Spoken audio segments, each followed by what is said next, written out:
Hey guys, and welcome back to my channel. If you haven't already, please like, comment, and subscribe to this channel and hit that post notification bell button so you can get a notification every time I post a video. So today,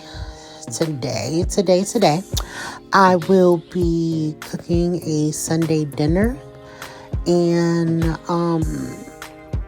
yeah, I'm just kind of learning how to do certain meals. So I'm going to try this out, and you guys are going to, witness it and to let me know, what y'all think about how I cooked it. So if you want, you can leave a comment below.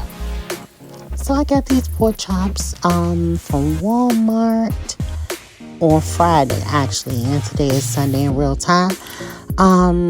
But yeah, I purchased these pork chops because had a taste for a pork chop, and we were just coming back from Great Wolf, and we were in the area of a Walmart.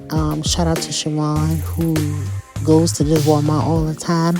But yeah, so I was able to pick these up when I visited this Walmart. So I use olive oil now to cook, especially when I'm cooking meats, and I'm pan-searing it.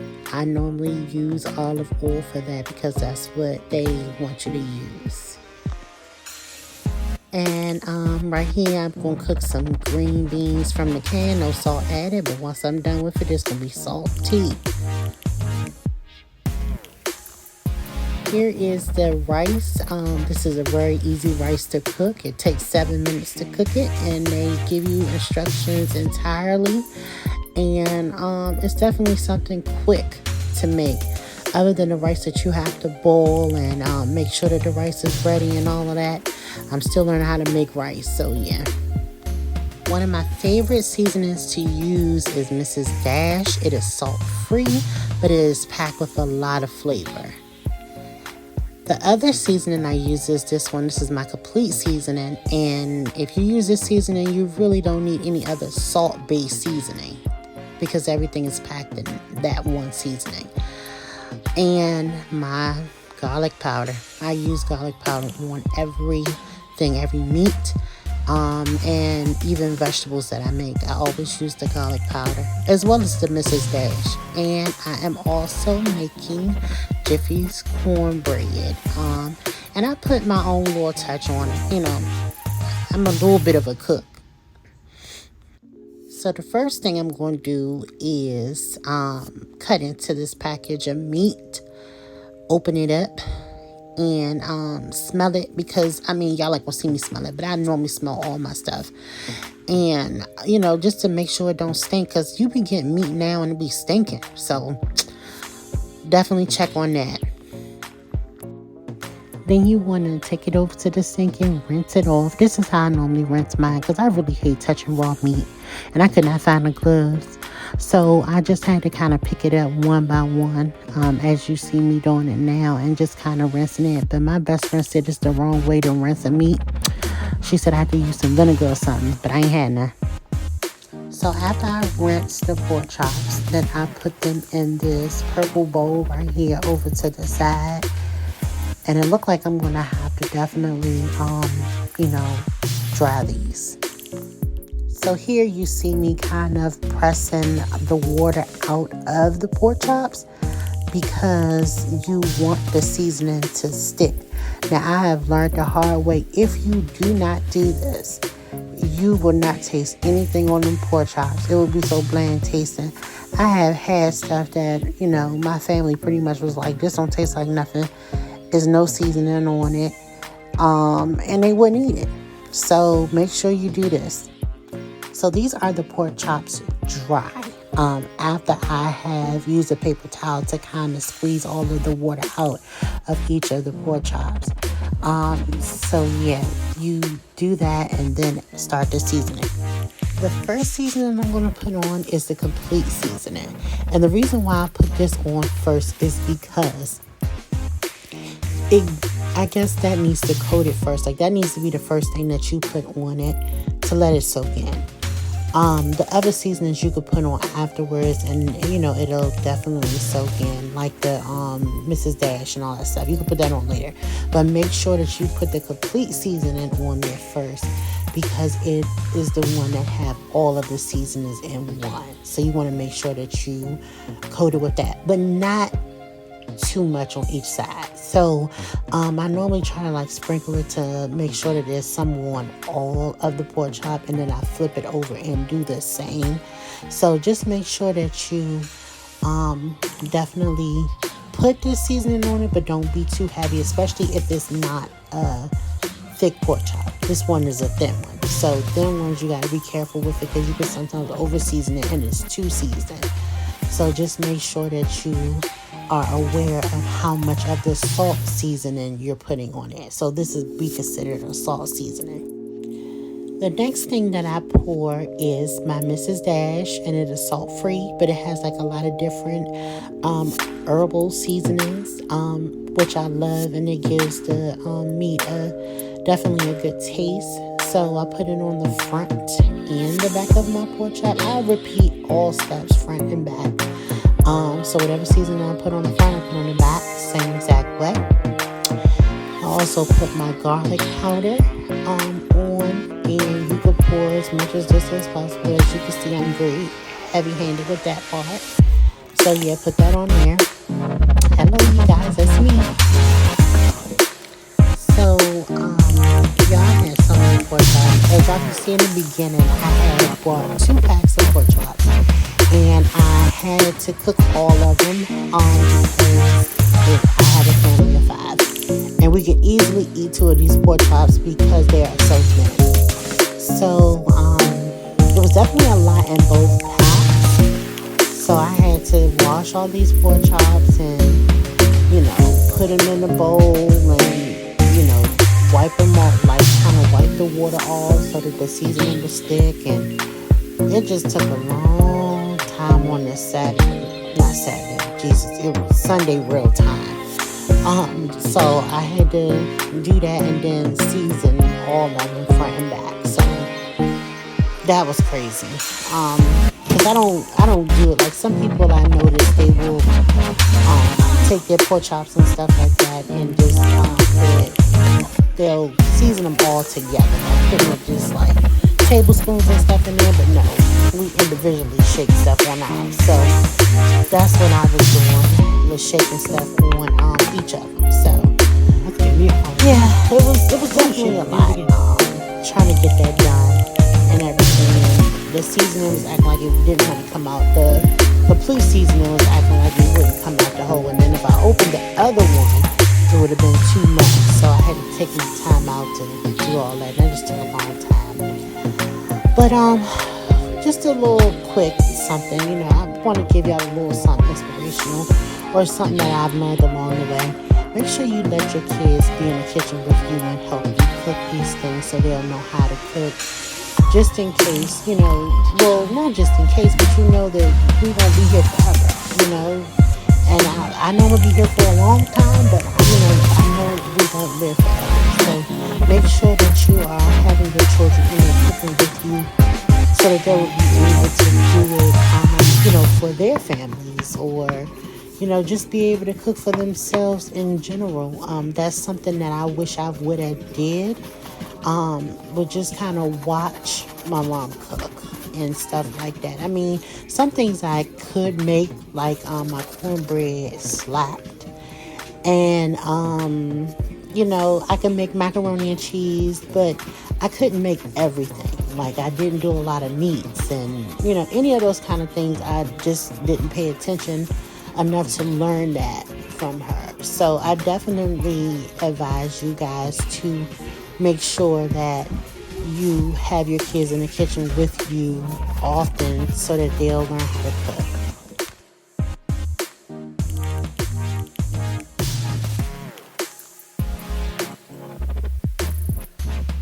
I'm using the olive oil. I'm about to pour it in the pan, and then I'm going to let the pan heat up because I'm going to pan sear the pork chop. Then I'm going to start my string beans, just put them in the pot. putting whatever seasoning I'm going to put in there so that they can soak and so that the seasonings could seep into them as well. Now I'm pouring the vegetables into the pot. And what I normally do after that is pour some water in a can, fill it up, and then pour it in the inside of the pan, not covering them. As you can see, they're not completely covered, and that's what you want so that the seasonings can soak inside of the string beans. So I'm also going to put like some butter in there. We never measure this. We just put what we think in there and let it fly. So I just put the little piece of butter in there because that was all that was left in that one. So let me go ahead and pour that, put that in there. And now what you see is me putting some pork fat in there. Little bacon grease and everything like that. Now, don't get me wrong, they're probably not healthy now, but hey, let me tell you, the string beans was really, really good. So it's more to our taste. So yeah, I'm just pouring bacon grease in there. And I pour enough in there, like I just take a spoon and do it. And then I put my famous garlic powder in there. And like I said, I'm heavy on the garlic powder. I just pour a whole bunch in there. And of course, that's seasoning that water and the string beans. So it just works. And then you turn it on and just kind of let it boil. And it'll, keep boiling and boiling, and then you'll know when it's ready shortly after that. So if you're looking to make some easy rice, this is definitely the one that you want. It takes about 7 minutes to cook. It's real easy. You just put the ingredients in the pot along with the rice and stuff that they have inside the package. Let it boil, stir it, and boom, it's ready. So right here, I'm measuring out the 1 tablespoon of margarine, and that's what they require. And then I think it was a cup or something. I don't know. Hell, I forgot. But yeah, I'm filling it up, but I'm doing it twice because I had to do 2 containers of the rice so that we would have enough for everybody. As you can see right here, I'm pouring the water inside of the pot. And like I said, I had to do that twice. Now here's the rice that I'm pouring in there. And there was 2 containers of that, and this is the ending product of it. And now we're back to the string beans. The string beans are boiling now. So they are pretty much done. I will stir all of the rest of the ingredients in to make sure that it's throughout all of the string beans. Next, I'm going to pour a little bit more oil in this pot because it didn't like it was enough in it for me to start pan searing these pork chops. So, I'm going to wait until that gets hot first, and then I will start cooking the pork chops. So I'm using a fork because I don't like to touch the raw meat. And now I'm just putting it inside the oil. The pan is hot enough for me to start cooking it. As you can see, the pork chops are cooking. And what I would do is I will, 9 times out of 10, start flipping them after about maybe 1 to 2 minutes. And I normally cook this on like a low. So it's in between the medium and the low. So it's just to kind of simmer it first to see, to just kind of make sure that it's cooked all the way through. And yeah, so that's what I did with those. And now I flip them over. I'm flipping them over. And, well, come on, Janice, get it together. And then, voila. Y'all see that right there and how that is. It's definitely cooked on that side. It's not done, but I'm just cooking it on both sides and flipping it over. I don't know why in the hell I got a plastic fork to try to flip these over instead of getting a regular fork. But whatever. We got these orange forks. We don't know when we got them, but what the hell. So, yeah. And then we just kind of let them cook. I can't tell you how long I cooked them. I don't know. But now they're a little bit browner. So that means they're close to being done. Now I'm going to tell y'all, I put them in the oven to make sure that they were done all the way. And I was told I could just pan sear them and they'll be done. But I was, I don't like the salmonella thing. I think everything gives you salmonella. So I wanted to make sure that they were thoroughly cooked. I put the pork chops on the baking sheet, and I put a little butter on top. Somebody told me to put butter on top of it to make it, I don't know, make it cook better. So I put butter on top of each of the pork chops, and I will put aluminum foil over the top of it, just so it doesn't like burn quick. I noticed that when I don't put aluminum foil on there, it will burn quicker. So that's why I decided to put the aluminum foil on there. Now you can see that I'm now placing it in the oven for them to cook. Now I'm taking my Jiffy's cornbread mix because I'm about to make us some cornbread. Those are the ingredients on the side. You need 1 Jiffy mix, 1 egg, and 1 3/4 cups of water. Here I've already put my eggs and my milk in there. Already measured that out. And now I'm going to open the container of this up to pour it in the bowl. Now I'm using a Tupperware bowl because we had bigger bowls, but I had all of the pork chops and stuff in it and all that, and I didn't want the salmonella and stuff to get all mixed in it. So I decided to use this big Tupperware bowl to pour my Jiffy's cornbread mix in there. I did 2. We had to do 2 of everything, okay? Because my nephew's here with us, and then just in general, we would have to make enough cornbread and stuff. So I did 2 containers of the Jiffy cornbread mix. Yeah, so I'm pouring it in. Now this vegetable oil, I do this myself. That is not on the box. I just pour it until I think it's right. And that was right, okay? Only I really know how to. I don't measure it. They say real cooks don't measure it, so I don't. But yes, this is just me stirring it up. Stirring up our mix and everything like that. Now you gotta make sure there's no lumps in it, okay? So it wasn't no lumps. I had to keep stirring and stuff like that. And it's just something that you constantly have to do until all of the ingredients is mixed together. So yeah. Comment down below, how's your day? How has things been going for you? You know, today was actually a good day for me. I woke up, and when I cook, it's always a good day, okay? Because I don't cook that often. So if I say I want to cook something and everything, and you see me stirring and getting everything together, I'm having a good day. And then not only that, I just, you know, really like to sometimes cook for my family, to be honest. So now everything's mixed up, and now I have to pour the oil in the pan first. So I normally pour a cap, but then sometimes I'll put 2 caps or 3 caps. It depends on basically how much it's going to cover the pan. So it's not just covering the pan as a whole. It's more so as like swishing it around in the pan until all of the oil is all around in the pan, like you're baking a cake. So that's the first thing I normally do, and make sure that I get it all around. That's why I keep doing that movement to make sure it's all over the pan. Now I'm pouring it inside of the pan.